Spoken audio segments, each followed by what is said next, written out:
United fan? That's good. You've been outed, sir. You are a United fan. Do you put your hand up? Who do you support? Hotspur. Tottenham Hotspur. Oh. Get out. Chelsea. Chelsea. All right. Anybody else?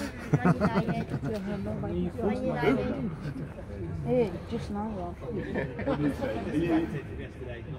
No, okay. What I need to check, is there any Liverpool or Manchester City fans? Okay. Security, stand down. Do we have any overseas visitors? We get visitors. Where are you from? Denmark? Barbados? Okay. Lovely weather we have here. Italy? Mi dispiace, non posso parlare. There's a tunnel where our players come from. Where? You might see Mason Mount come from. St. Lucia? Oh, yeah, lovely. Mexico. Where? Mexico. Mexico. Okay. Chiquito. Sweden. Slovakia. Where? Slovakia. Where are you from? Yeah, you got your hand up.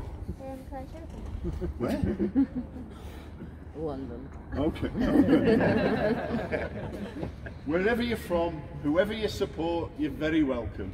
You're very welcome to the largest club stadium in the UK. Wembley Stadium is larger, but that's the national stadium. So we're the largest stadium owned and operated by a single club. During the course of the tour, we'll go behind the scenes. You'll see things you can only see on a stadium tour.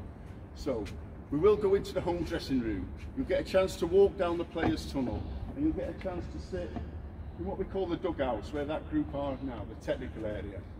We start off here in the Sir Alex Ferguson stand. Now, we used to call this the North Stand. We renamed it November 2011, and that was the 25th anniversary of him taking over here as the manager of Manchester United. Okay. This is the largest individual stand in the whole of British football. This side of the stadium alone has seating for over 25,000 people. Now, most of that is up above your head, but as we move around the stadium, you will get a good view of it. Was anybody at the game last night, by the way? Yesterday? Oh, quite a few. Okay. That's why the long faces. Now, we actually knocked down and rebuilt this part of the stadium in 1995-96. That was to host Euro 96 games. At the very back, it's 48 metres high. To get to your seat in the third tier, you have to walk up 176 steps, and there's no lift. I know that because I used to have a season ticket up there. Was anybody up there yesterday? Yeah, it's a good workout, isn't it, getting up there? Yeah.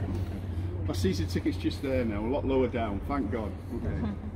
Now I'm going to give a brief overview of the rest of the stadium, and then we'll have to move on.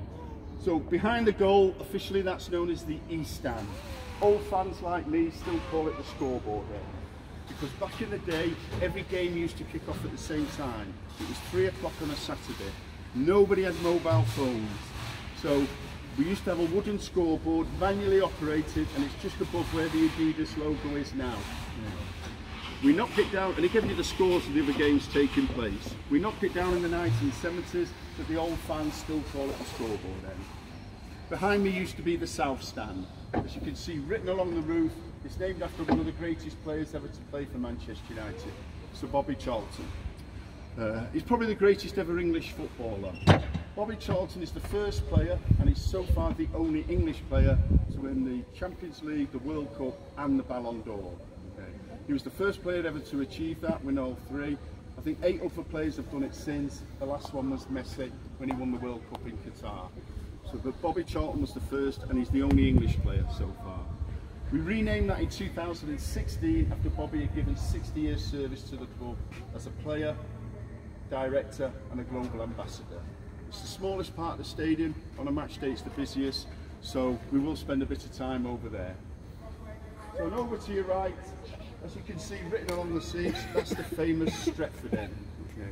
So that's where the most passionate fans are on a match day. That's where most of the singing starts. If you're not from the Manchester area and you wonder why it's called the Stretford end, it's very simple, it's not very clever. The district of Manchester just beyond there is called Stretford. So literally it's the Stretford end of the stadium. Always been known as that. Some tour guides call it the education stand. because if you take your kids in there, you learn a load of new words. Any questions? Okay, there'll be a group coming through now, so our next stop inside the stadium is going to be on that platform. We call it the Ability Platform. It's probably the best place in the stadium to take your pictures, because you're going to get a great panoramic view of this stand and the rest of the stadium. If you'd like to follow Tony down the steps, I'll meet you at the bottom of the stairs. We'll make our way round.